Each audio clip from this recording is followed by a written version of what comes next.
We went from a family who had 4 healthy kids and really didn't have a care in the world to just one day having the diagnosis of one of our children having a brain tumor.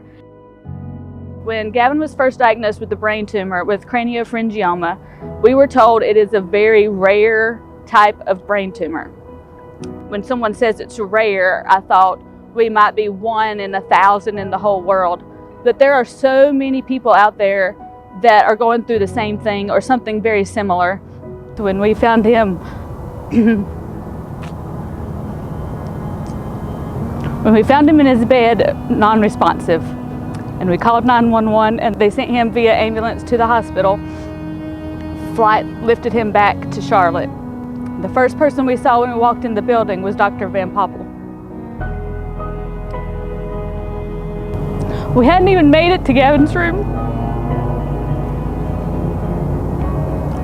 And him and his associate at the time met us in the hallway and told us that it wasn't good,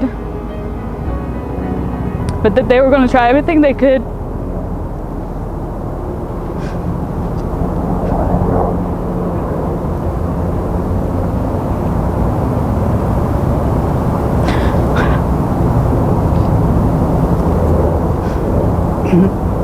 And that changes you as a person.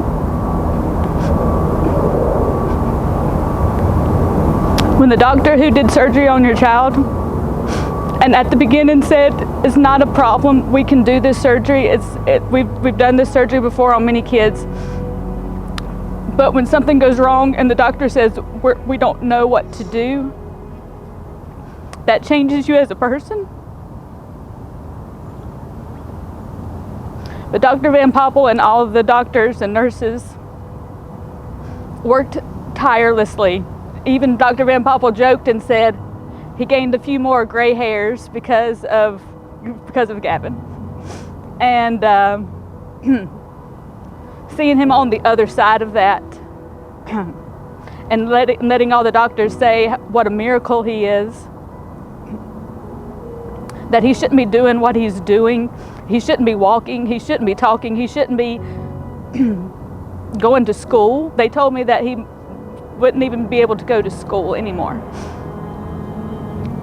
And just to see him on the other side from that initial stop in the hallway before I could even get to him to say it doesn't look good. And that changes how you see the world, because little things don't matter anymore. Things that used to bother me, it's not a big deal. Like you see a new perspective on life and what really truly matters. The doctors and the staff at CNSA were there every step of the way to tell us what to expect, just overall being a big, strong comfort to us during that time.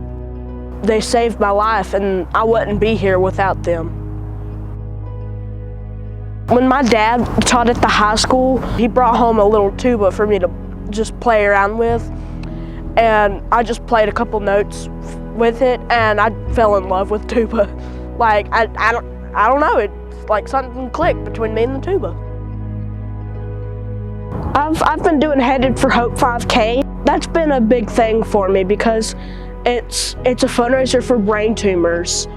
And I want to help people who have brain tumors survive brain tumors, help the research for brain tumors, and increase the amount of technology we have to catch the brain tumors before they get seriously bad.